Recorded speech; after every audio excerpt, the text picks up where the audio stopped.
Indonesia merupakan negara dengan penganut agama Islam terbesar di dunia. Karena hampir 87% penduduk Indonesia adalah pemeluk agama Islam. Hal ini dikarenakan penyebaran agama Islam di Nusantara yang cukup aktif adalah dari Pulau Sumatera hingga ke Sulawesi dan Maluku. Hal tersebut terjadi sejak ratusan tahun yang lalu dan puncak penyebaran agama Islam terjadi pada masa Wali Songo. Sebagai negara muslim terbesar di dunia, Indonesia memiliki sejarah panjang tentang bagaimana agama Islam masuk ke Indonesia.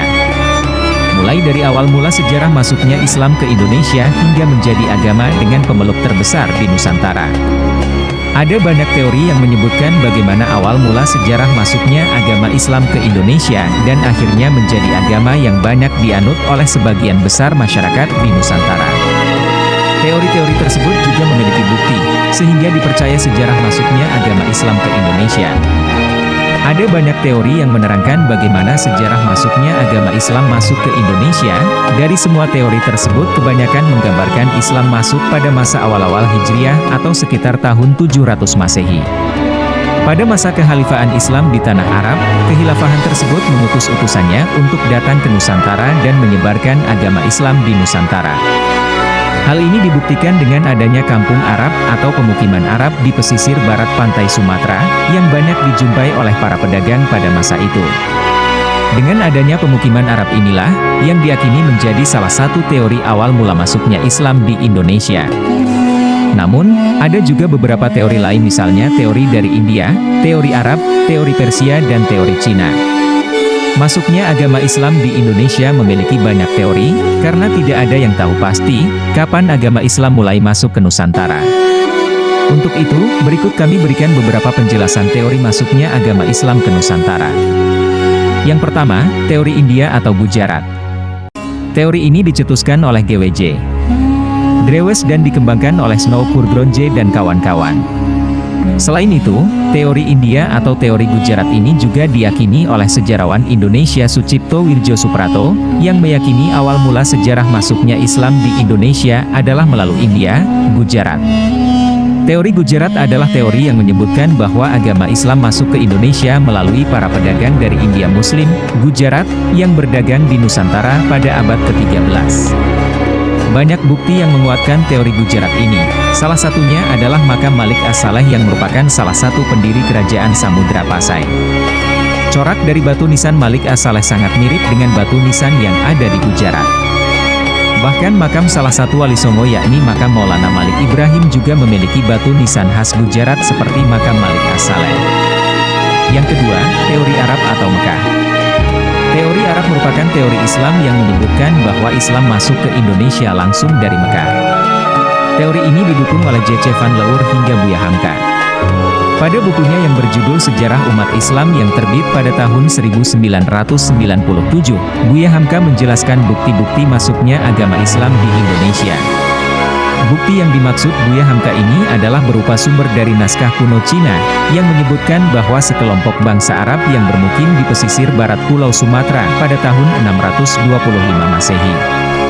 Selain itu, teori ini juga didukung oleh T.W. Arnold yang menyatakan bahwa pada masa itu bangsa Arab merupakan bangsa yang dominan dalam perdagangan di Nusantara. Yang ketiga, teori Persia atau Iran. Teori Persia merupakan teori yang menyatakan bahwa asal mula sejarah masuknya agama Islam ke Indonesia dari negara Persia. Teori ini didukung oleh Husain Djajjadiningrat dan Umar Amir Hussein. Djajjadiningrat berpendapat bahwa teori Persia ini selaras dengan asal mula masuknya Islam ke Indonesia. Hal ini dikarenakan kebudayaan Islam di Nusantara memiliki banyak kesamaan dengan kebudayaan Islam di Persia. Salah satu contoh kebudayaan Islam di Nusantara yang mirip dengan kebudayaan Islam di Persia adalah kaligrafi-kaligrafi yang ada di makam batu nisan di Nusantara. Selain itu, terdapat beberapa ritual keagamaan, seperti tabot di daerah Bengkulu dan Tabuik Sumatera Barat yang hampir sama persis dengan ritual keagamaan di Persia yang diadakan setiap tanggal 10 bulan Muharram. Akan tetapi seperti yang kita ketahui, aliran Islam di Persia merupakan aliran Islam Syiah sedangkan aliran Islam yang berkembang di Indonesia adalah aliran Sunni. Sehingga teori Persia ini dianggap kurang relevan dengan fakta yang ada. Yang keempat, teori Cina. Teori Cina merupakan teori yang menyebutkan bahwa asal mula sejarah masuknya agama Islam ke Indonesia berasal dari Cina. Agama Islam sendiri berkembang di Cina pada masa dinasti Tang pada tahun 618 sampai 905 Masehi, yang dibawa langsung oleh Panglima Muslim, yang bernama Sa'ad bin Waqash. Bahkan, pada masa itu kota Kanton pernah menjadi pusat dakwah Muslim di Cina. Dalam buku Islam in China yang ditulis oleh Jin A. Berlie menyebutkan bahwa relasi antara orang-orang Islam dari Arab dengan orang-orang di Cina terjadi pada tahun 713 Masehi. Masuknya Islam ke Nusantara juga diyakini bersamaan dengan banyaknya migrasi orang-orang Cina Muslim ke Asia Tenggara, terutama wilayah Nusantara yang kebanyakan memasuki wilayah Sumatera bagian selatan pada tahun 879 Masehi atau abad ke-9 Masehi. Bukti lain dari teori Cina ini adalah banyaknya pendakwah yang berasal dari keturunan Cina yang mempunyai pengaruh besar pada masa Kerajaan Demak. Seperti kita ketahui, Kerajaan Demak merupakan kerajaan Islam pertama di Pulau Jawa. Adapun buku sejarah yang ditulis oleh Nana Supriyatna yang menyebutkan bahwa Kesultanan Demak didirikan oleh Raden Patah yang merupakan putra dari Majapahit Islam ini. Banyak yang meyakini bahwa Islam masuk ke Indonesia pada tahun 700 Masehi atau pada abad ke-7. Hal ini dikarenakan dari catatan Cina kuno menerangkan bahwa pada masa itu terdapat perkampungan Arab atau pemukiman Arab di daerah pesisir barat Pulau Sumatera hingga ke sekitar Selat Malaka. Selain dengan berdagang, ada juga penyebar agama Islam yang murni memang berniat menyebarkan agama Islam dengan cara berdakwah. Salah satu contoh penyebar agama Islam di Nusantara yang sangat terkenal adalah para Wali Songo.